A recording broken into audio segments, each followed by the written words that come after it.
In two lands, 10,000 miles apart, two snake masters embrace creatures most people fear.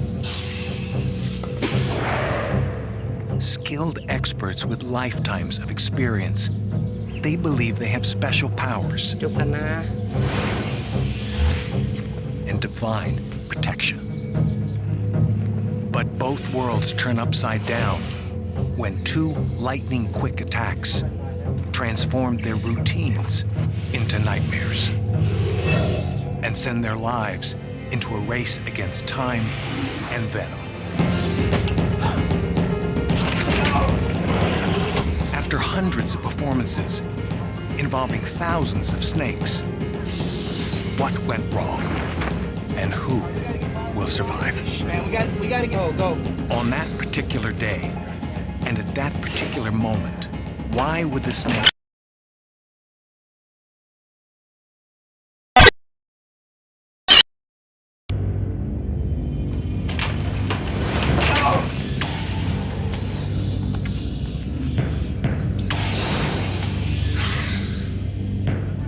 two cobra attacks send two men into a tug of war between life and death?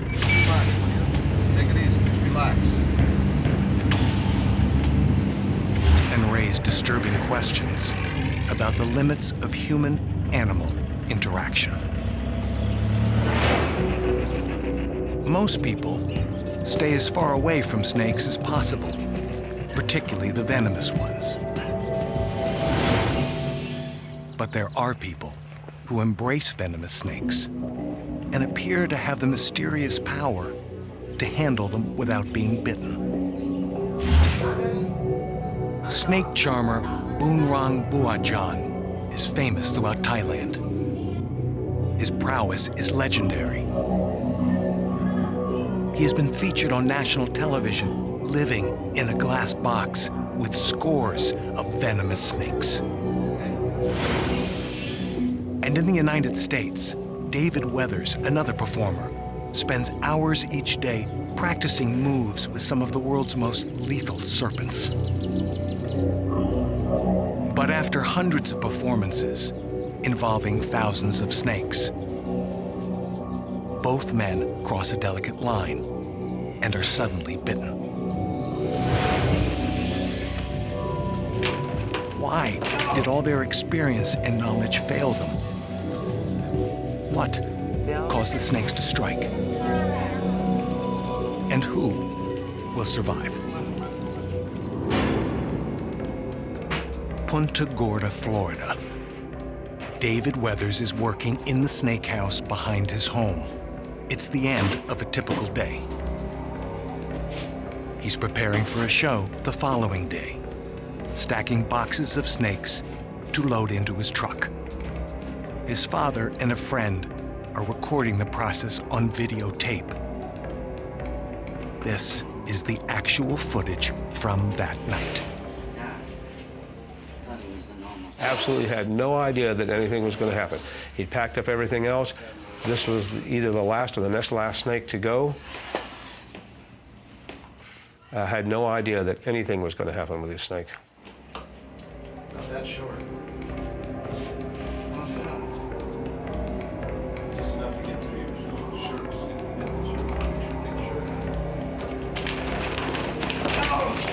Oh boy. Careful, man. Oh, well, just hang on. I do this all the time. Videotape it? I'm bit. We gotta go to the hospital. Man, no shit. Jesus Christ, you got venom in there? Yeah, I squeeze a lot out.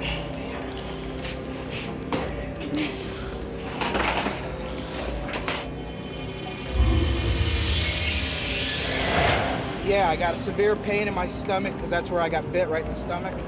Why did the snake suddenly bite David Weathers? What happened to change a routine moment into a deadly one? For now, David Weathers knows just one thing. Cobra venom can kill in hours. Go. We gotta go. And the clock is ticking. I gotta get hold of my dad. I know that's gonna stop one in the day, but not In Thailand, Boonrang Buajan's life changes with a trip made by 3 women. They are determined to track down the famous snake man and ask him to perform for them. It is brutally hot, and the drive takes hours. But they press on, drawn by the snake charmer's almost godlike reputation. เดี๋ยวได้ดูของดีอะไรอย่างเงี้ยของมหัศจรรย์ We have to suffer in order to see the best. It'll be awesome. ไปบ้านเขา They have heard that the legendary snake man has returned to his childhood home. When they finally find the village, they pull up unannounced and beg Boonrang's mother to call her son. ขอดูครับ Let us see, they said. Let us see Boonrang with the snakes, please. แสดงให้เขาดู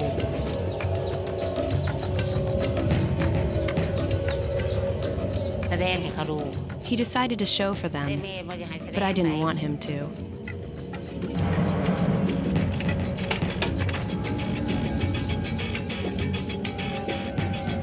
Boonrang agrees to perform his show on the dirt floor underneath his house. He asks only for enough money to feed the snakes. He shakes the snakes from their bamboo tubes.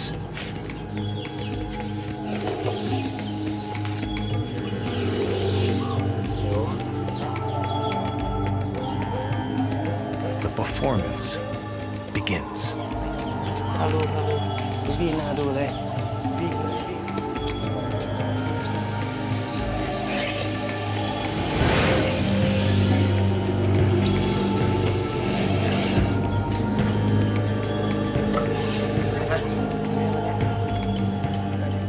เอาหัวเขาน่ะค่อยๆลง When their hoods were menacing, he bent his head until the snakes kissed his head. เขาก็จะ He in turn kissed the back of their hoods. ที่หัวเขา Boonrang's rapport with the snakes thrills his visitors. ส่วนก่อนนะ ไม่เหมือนโชว์เรา He played many other things with the snakes. He told the snakes to dance, and they did. They did everything. He has performed the same routine countless times.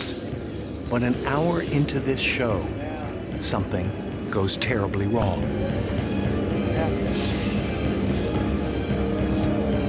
One of the snakes lashes out and bites him on the right arm. บ้านจุดไม่เป็นไรครับ What had the seasoned snake master failed to see? Did he misjudge the snake or his own abilities?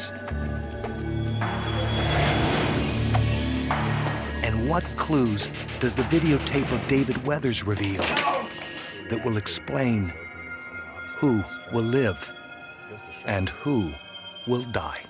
Why that day was he didn't like this? Jason Gagliardi is a freelance reporter based in Bangkok. He has written extensively on the career of Thailand's most famous snake handler. Dr. Radhapan Patanaransang is a zoologist at Mahidol University. Thailand is home to many great snake charmers. But even here, Boonrang Buajan's way with snakes is legendary. In 1998, he made headlines by entering into a glass box filled with over 100 cobras. All of the cobras were venomous. Crowds flocked to witness the stunt, drawn both by the chance to see the man and by the mystique of the cobra.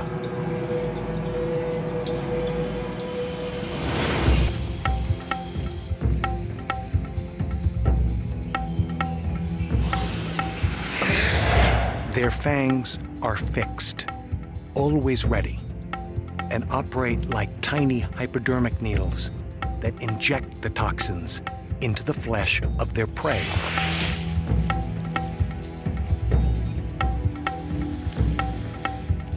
the venom of some cobras could kill an elephant. But Boonrung lived in this tiny box with 100 of these deadly reptiles for 7 days and 7 nights without a single bite. Where would someone find the nerve to be so free with these creatures? Part of the answer comes from Boonrung's childhood. Do you know some history of him? Yeah, well, he was interested in snakes from almost the moment he was born. His mother gave birth to him at home and remembers her first sight of her new baby. After I pulled off the placenta, I saw marks all over his body. They looked like snake patterns on Boonrung. I was surprised. Cross bands all over his body. When he was 3 years old, his mother found him playing with a stick, sort of poking a cobra, if you can believe that.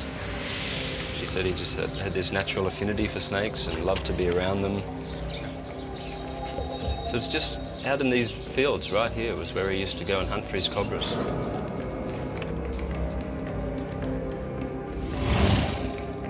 I guess this would have been kind of snake heaven, really. Yes, and heaven for a snake man too, if you like snake. In Boonrung's village, people say the snakes actually sought him out. No matter who sought whom, Boonrung was constantly finding snakes. Cobra, python, rat snake. His father had to kill the snakes. When his father did that, he would cry and didn't take any milk. He cried so hard that we worried he was going to die. We brought Boonrung to see a respected monk. The monk said, "Don't kill or beat the snakes. They belong to Boonrung. Those snakes belong to Boonrung since he was born."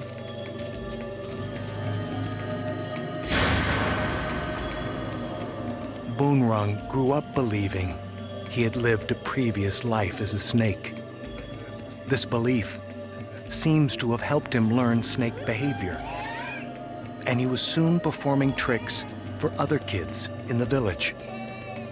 His strong feeling of kinship with snakes gave him an uncommon ease with these deadly animals. But could that ease have turned to carelessness and led to the bite that would force him to fight for his life?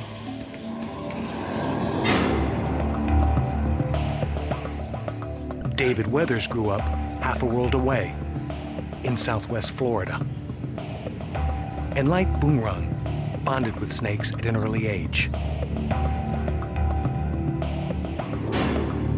His father remembers that when most kids his age were playing Little League, David was putting on shows for paying crowds with venomous snakes. He started so young. He started working with venomous snakes when he was 11. His mother really had a problem with him handling the wild animals because she was afraid that he might die. Sooner or later, she came to the conclusion, probably when he was 15 or 16, that he is doing what he likes to do, and so she accepted the fact.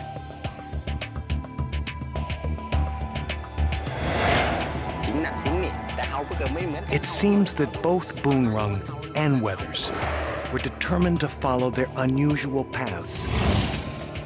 Both dedicated their lives to learning how to handle the world's deadliest snakes. How could it be that their knowledge would fail them after so many years?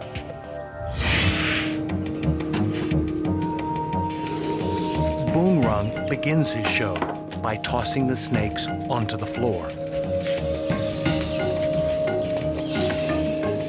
Out into the open.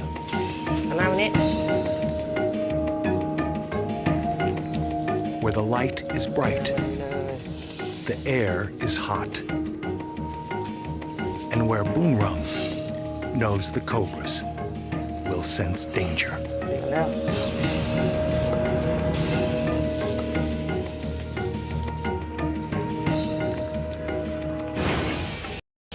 It's the cobra's unique response to danger that makes them perfectly suited to snake shows.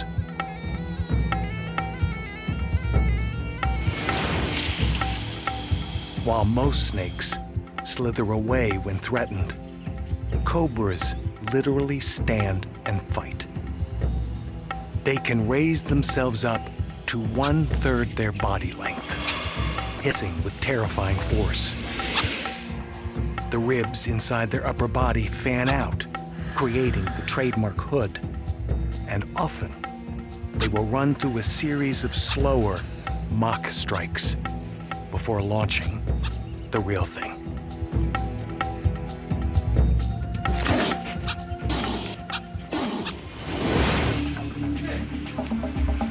Boonrung's talent is in keeping the snakes agitated enough to put on a menacing show, but not so agitated that they strike and unload their venom. Somehow, on that day, Boonrung did something to cross that delicate line. Could the answer lie in the number of snakes he was handling? And then he would have picked the snakes up, actually put them over his head, draped them around his neck. He's got them slithering down his shirt, probably crawling up his back, trying to get them out again. It's pretty dangerous stuff. At the moment he was bitten, there were 4 cobras wrapped around his neck.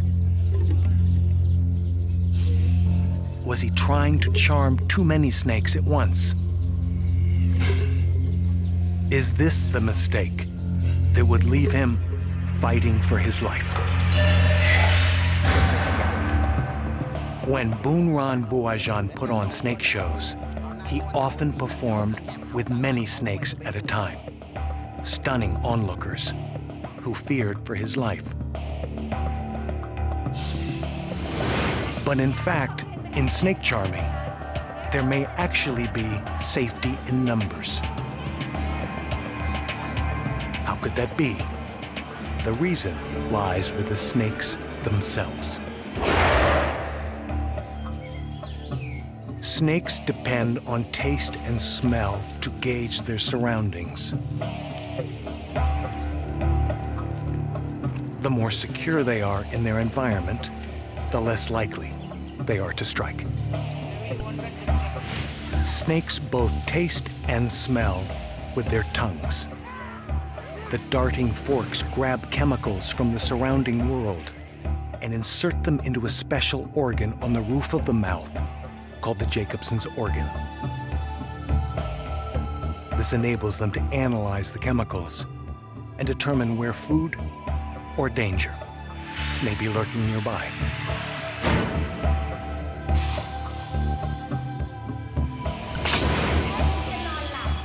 Boonrung's trick was to surrender himself to the snakes.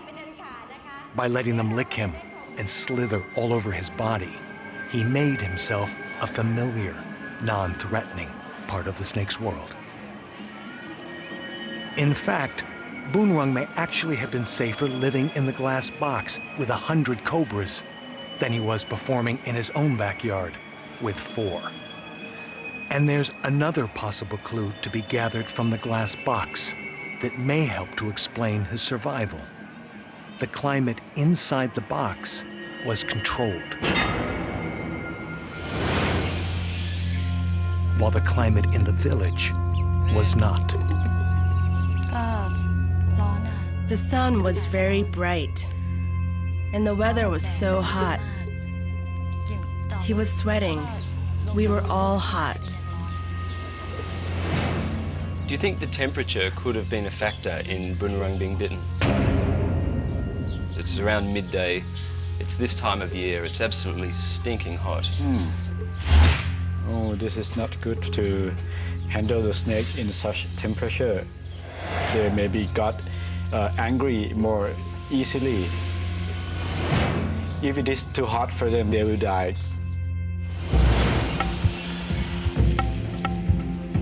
Temperature is critical for a snake's well-being and mood. Snakes are cold-blooded creatures. And unlike us, they have no way to control the temperature of their bodies from within. They depend on finding locations where the outside temperature keeps their bodies cool or warm enough. Extremely low or extremely high temperatures will destroy a snake's internal organs. When their internal temperature rises into the red, they go on full alert and can become aggressive. So heat may have been a factor in the attack on Boonrung. Could the temperature have also played a role in the attack on David Weathers? Florida, like Thailand, is a hot environment. But David Weathers' bite takes place at night, in January, and in an air-conditioned room. Weathers' snake house was more like Boonrung's glass box, a controlled environment. Yet, he was still attacked. Heat can't explain what happened to David Weathers. And it cannot be the sole reason for Boonrung's bite. He had successfully staged many performances during high temperatures, including hot summer days beneath the family hut.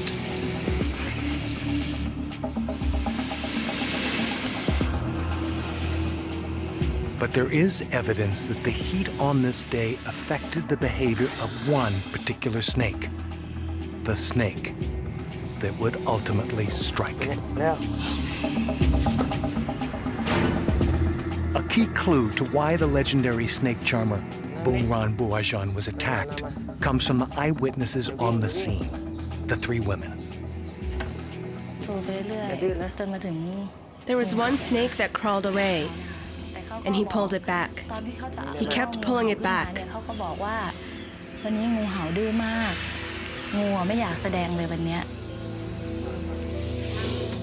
That day, in Nandu village, one of the snakes was reluctant to leave the comfort of its bamboo tube for the heat of the open floor.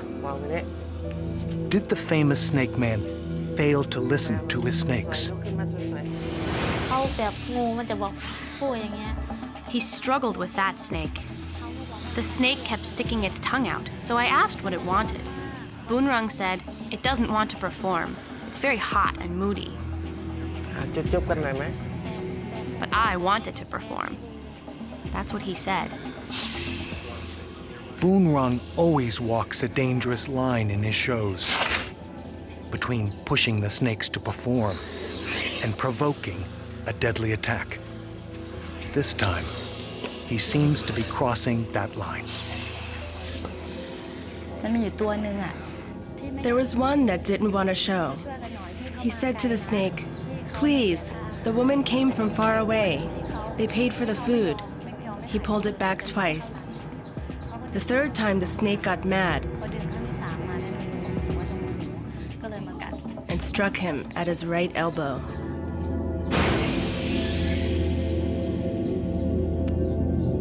In a flash, he is bitten.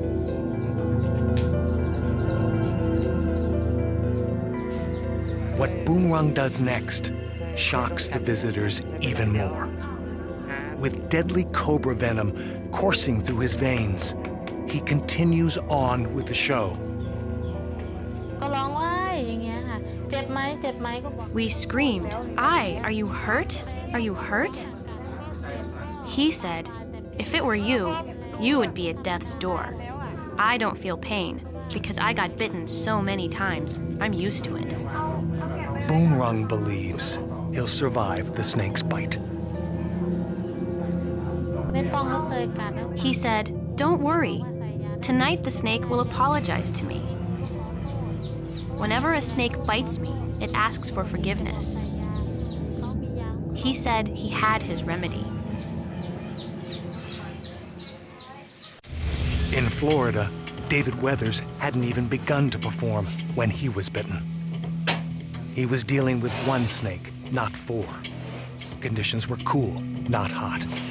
And he hadn't spent an hour antagonizing the snake. Why would he be attacked simply packing his snakes for transport to a show the next day? How could something so routine go so wrong? The answer will require a closer look at the videotape of the bite. Professor Greg Erickson, an animal expert from Florida State University, and Dr. Mary Furlong, a pathologist from Georgetown University, review the footage. Big mouth or a big head. Oh, right there. You see it? Yes. You see the snake is extremely agitated, its mouth's open, it's obviously apt to strike. Bang. Got him right there, the snake right there. You can see that the snake is completely out of the box and has hit him, and he's felt it, and he's moving back.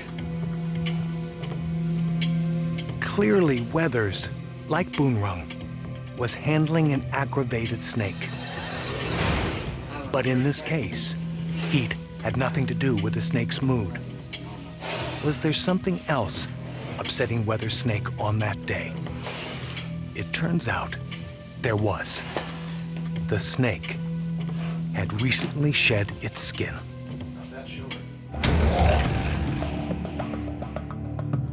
Shedding is an uncomfortable time for snakes. Snake skin doesn't grow, so periodically, snakes must shed their old skin for a new, larger one. This can take days, even weeks. During this time, snakes are irritable and more prone to strike. Sometimes, the protective scales over the eyes, known as eye caps, fail to shed properly. Earlier that day, David Weathers had removed the delicate eye caps in a brief procedure. He wanted the snake to be able to see properly for an upcoming performance. But it was an unpleasant experience for the snake. Weathers, like Boonrung, was pushing his luck with nature. This was the same snake that later bit him. Belly region here. A closer look at the video reveals that the snake is already in an aggressive mood. Throws it to the side and he steps back.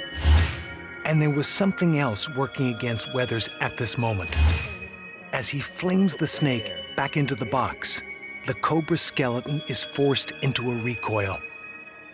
Unwittingly, Weathers has thrown the snake into exactly the position that enables it to spring forward and strike.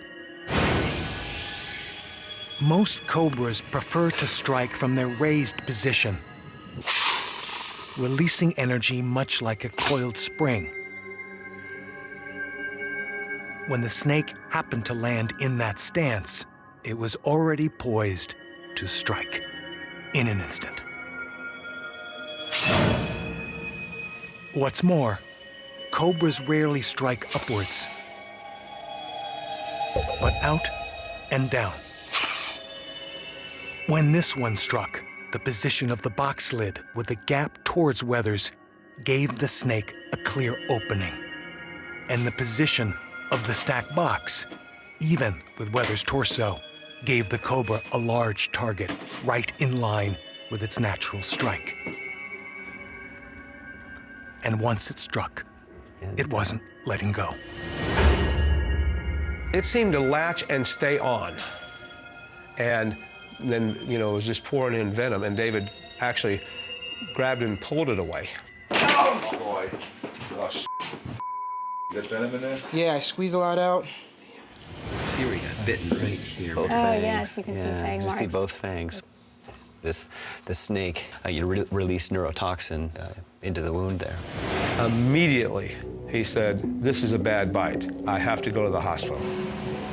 With cobra venom coursing through his body, Weathers is soon speeding towards the nearest hospital, 15 miles away.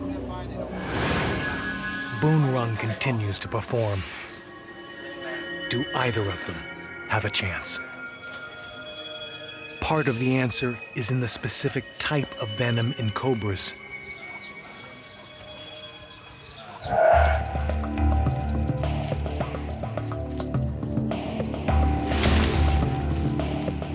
Snake venom differs from species to species.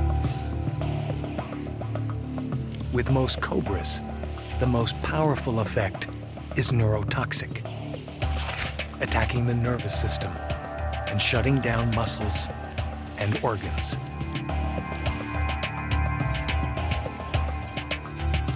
In the wild,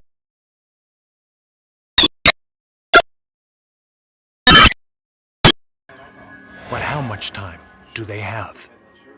The answer may depend on where they were bitten. Oh boy. So what would your concern be with a bite like this, and how would it compare with the one that Boon Rung had on his arm? The one thing that would differ from Boon Rung's was the location on the body where the snake bite took place.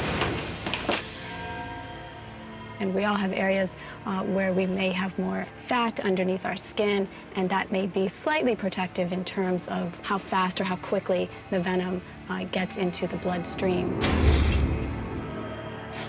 Cobra venom starts its effects at the top and works its way down. The eyelids become heavy and hard to lift. Then the mouth is affected. The tongue stops working. Eventually, the paralysis reaches the diaphragm and the muscles that control the lungs. And yet, Boon Rung continues on with his show. The eyewitnesses sense that something has gone very wrong. He was sweating a lot, and he was short of breath.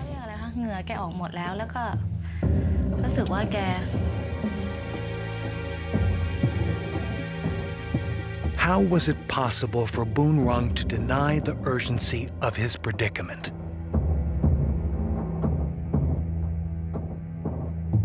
Could it be that the snake master was truly immune to the lethal power of cobra venom?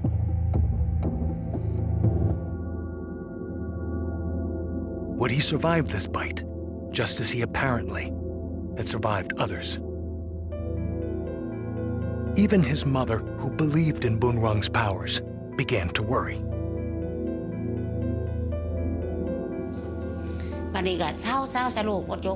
I cried, "Stop, stop. Why haven't you finished yet?" But he went on for an hour, performing for the 3 young women.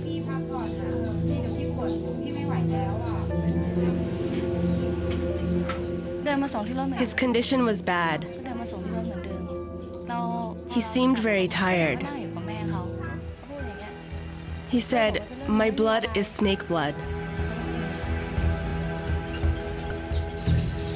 He was gasping for breath. I mean, if we didn't leave, he wouldn't stop. So we had to cut him short and said goodbye.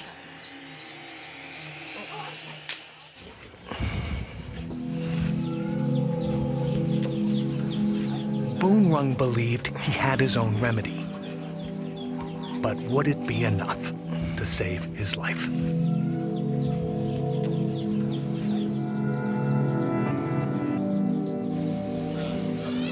Boon Rung had been bitten many times before, several times by cobras. In the past, he had placed his faith in a special medicine.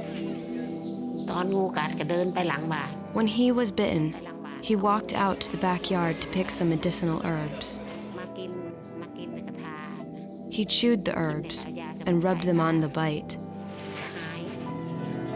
He chews the leaf of an orangeberry plant, mixes it with rice whiskey, and places the paste on the wound. This is the remedy he has used many times before. It may help Boon Rung feel calm. It may help him feel less pain in the area of that snake bite. But it would unlikely be doing anything to the venom, which is now circulating or beginning to circulate throughout his body. David Weathers is also in a life-threatening condition, one that he analyzes as the home video camera continues to roll. I think mainly where the bite is what's hurting so much, is directly below my belly button. The area around the bite is becoming red, a sign that the venom is beginning to destroy his flesh. But it's what the venom is doing inside Weathers that gives him hours to live. As he races to the hospital, this venom is attacking his muscle tissue, and the debris from dead muscle cells is beginning to clog his kidneys. Soon, they'll shut down, and he'll be in full renal failure. He needs antivenin, and fast.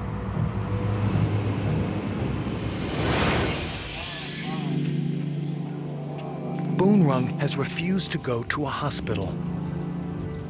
Was it because he had survived cobra bites in the past?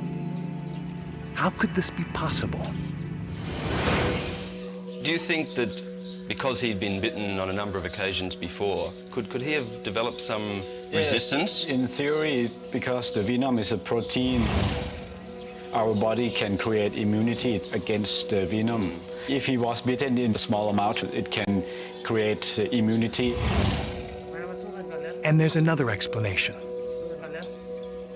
It's possible that some of the snakes that bit Boonrung before didn't inject him with venom at all.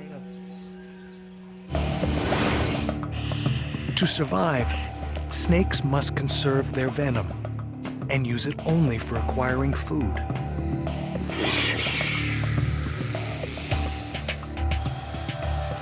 They won't expend their ultimate weapon for other reasons, like defense, until it's absolutely necessary. Many times, the bite that could otherwise be fatal is in fact venom-free or dry.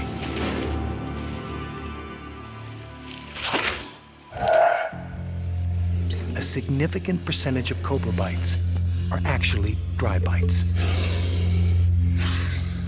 Boonrung may have been extremely lucky in a lifelong game of Russian roulette.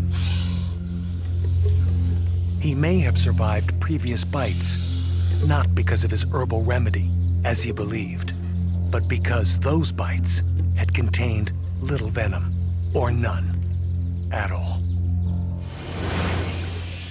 My feeling is it's quite possible that he thinks that this may actually neutralize the venom.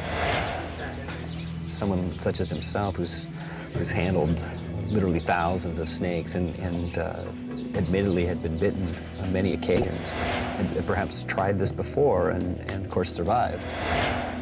This is a case where he just happened to have been struck by a snake that actually released an incredible amount of venom.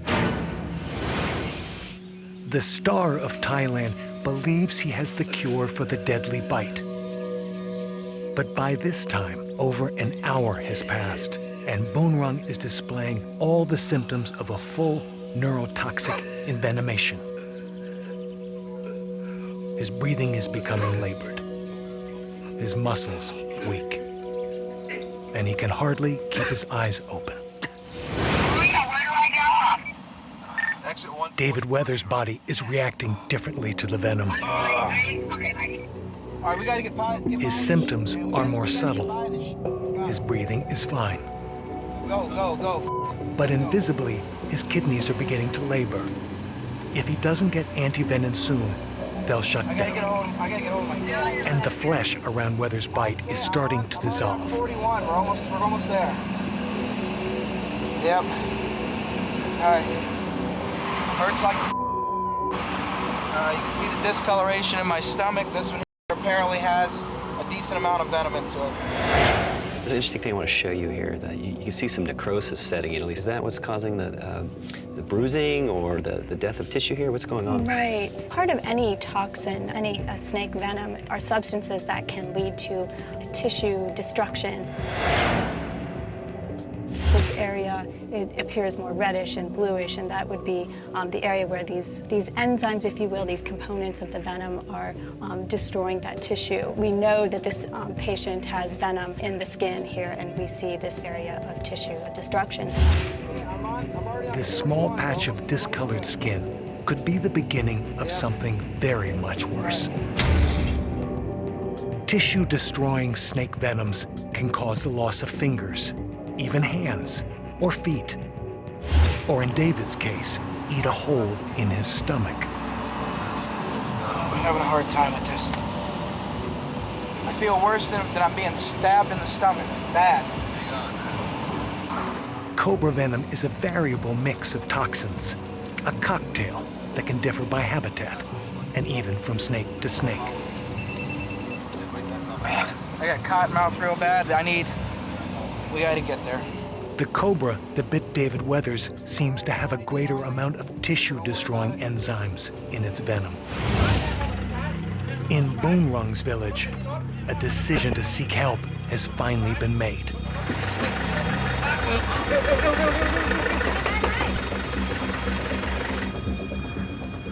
But it has taken another hour to find someone in the village who can take him to the nearest hospital, 20 miles away.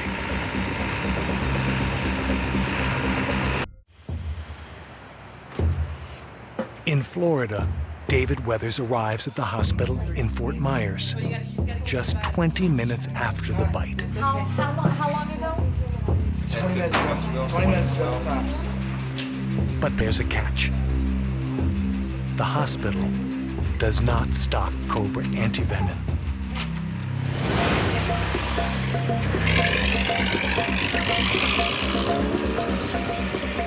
Boonrung's condition is worsening. During the trip, he couldn't speak anymore. We sat and held him from different sides.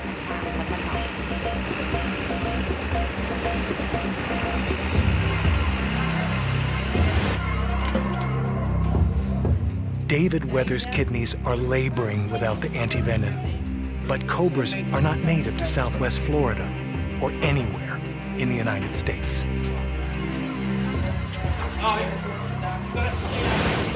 Boonrung is also sinking fast. While he is still in the truck, the neurotoxic venom reaches his diaphragm. His lungs stop working. He stops breathing. But finally, just in time, they arrive at the local emergency room. Doctors came with a stretcher. They put him down and did heart massage. Then they opened his mouth to hook the oxygen tube. Once they got him breathing, they sent him off to the city hospital.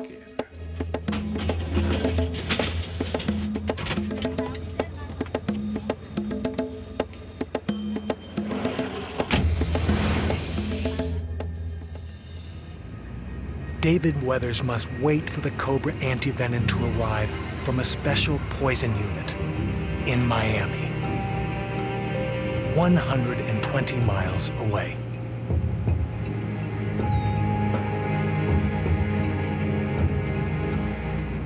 The antivenom arrives by small plane at the local airport.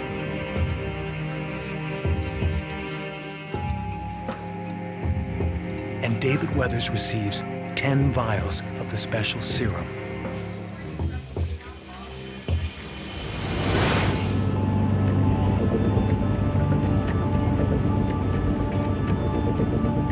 Boonrung never regains consciousness.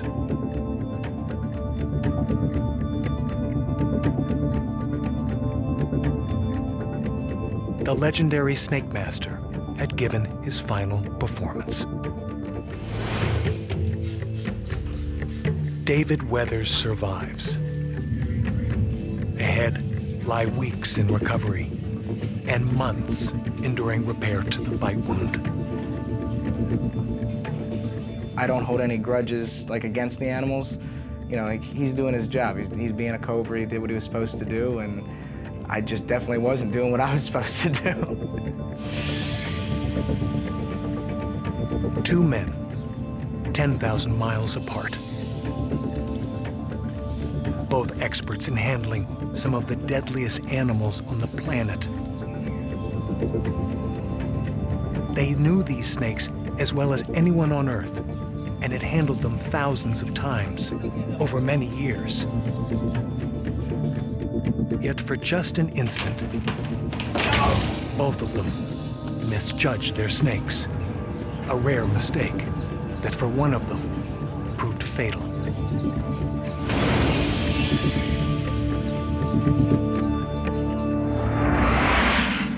We may take wild animals out of the wild and may think we know them.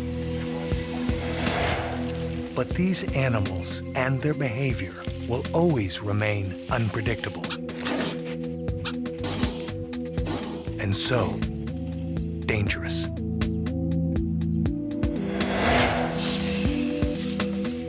Those who choose to bring them into our world do so at their own risk. A risk of crossing a line from being the hunters to being the hunted.